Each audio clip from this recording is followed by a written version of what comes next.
The Cubs have a situation.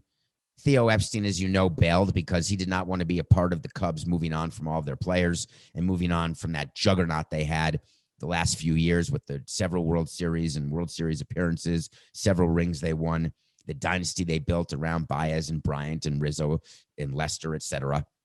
So he bails, leaves Jed Hoyer to negotiate, and they've got a situation because they're cutting payroll, they're letting players go, and they're negotiating with Anthony Rizzo because he is the Cubs. Anthony Rizzo, a local South Florida guy, still very involved in South Florida charities after the Parkland massacre, gave a ton of money and time in that to those kids. Just he is a very charitable man, just a very good guy. He's one of the really good guys in baseball. So's Lindor, by the way. And the Cubs are negotiating with Rizzo, and apparently they offered him $15 million a year for 4 years. And Rizzo was so offended, so angry that he said, "You know what? Up yours. I'm not even talking to you anymore. The regular season starts and we're done. We're not negotiating." And do you know what the Cubs did? The Cubs said the following: "Okay, sorry, Anthony. No problem. Hey, you have a good year now. You hear?" The Cubs had zero intention of signing Anthony Rizzo. Zero. The 60 over 4, $15 million a year, I get it. I understand why Rizzo was upset. Do you think he's a comp with Paul Goldschmidt, Coca? I guess they're both first basemen, but Goldschmidt was traded to St. Louis, as I recall, from Arizona, immediately signed a long-term deal. I think he got somewhere around $120, $130 million for 5 years from the St. Louis Cardinals, who now have Arenado, by the way. I'm giving you a preview, hint, about my picks tomorrow for the NL Central. So Goldschmidt signs for 130 over 5, and Goldschmidt and Rizzo are pretty similar players, if you think about it. Remember, Rizzo is one of the best defensive first basemen, and he can rake.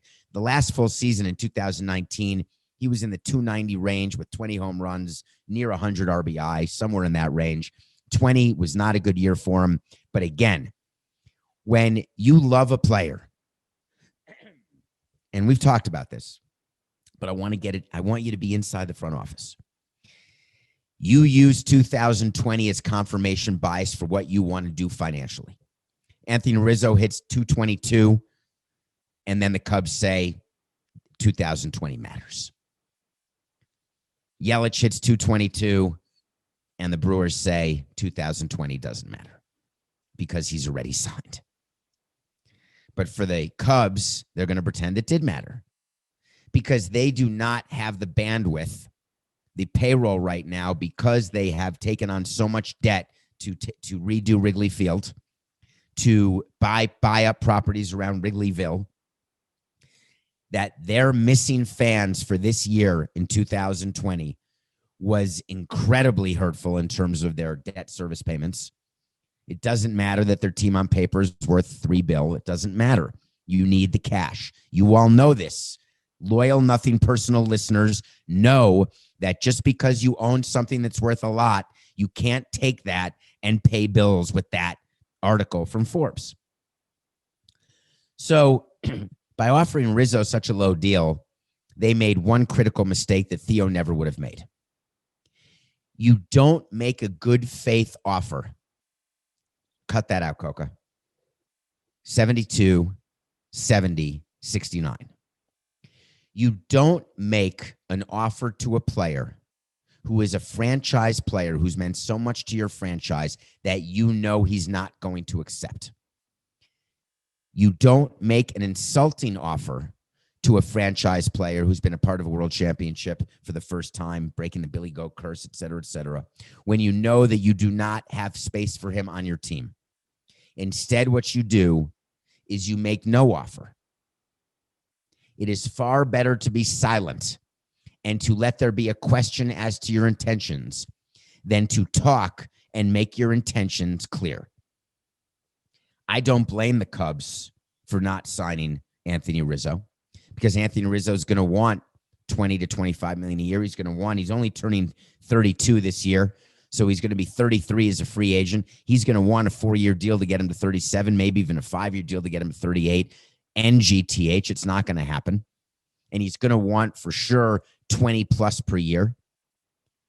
So let's just say he wants 23. I'm doing that just to make the math hard, but call it 92 million over 4. And the Cubs just aren't going to get there. So instead, they offered him 60. He's pissed. The clubhouse is pissed. Everyone is angry. And the Cubs are starting a season where they have no chance to win. But now it's just going to be uncomfortable and unpleasant, and it didn't have to be. What I think this year should be for the Cubs was a celebration of the nucleus they put together, the World Series they won, and enjoy having Bryant and Baez and Rizzo around. And know that the window's over. You're going to move on after the season from at least 2 of those players, if not 3. And that's it. But for whatever reason, the Cubs made a terrible strategic move that is going to cost them in wins. It's going to cost them in cohesiveness, in chemistry. So I tell you now that we do a wait to see every year, every day, almost every day, don't we? Wait to see is this. We tell you something's going to happen, and if it doesn't happen, then we revisit it. If it does happen, we revisit it. On February 16th, by the way, 2021, I don't know if you saw the NBA news, totally a non sequitur, but on February, I should do it the other way, shouldn't I, Coca? Because we were talking about Rizzo. I got to learn the segues. Here we go. Rizzo is not going to re-sign with the Cubs. He's going to be let go at the end of the year. He's going to have to find another deal, another city somewhere. He had a very good run. They won a title. Wait to see is when I tell you something's going to happen, and it either does or doesn't. Wait to see. Rizzo will not be the only Cub from that core to leave at the end of the season. You've got Chris Bryant, represented by Boris, who still thinks he's an MVP player when he hasn't been in years. You've got Javier Baez, one of that great sort of the great class of shortstops, who's going to expect to be under Machado, but pretty much 20 to 25 million a year. And then you've got Rizzo. 2 out of 3 of those players are going to go. I'm going to set the over-under of 1.5.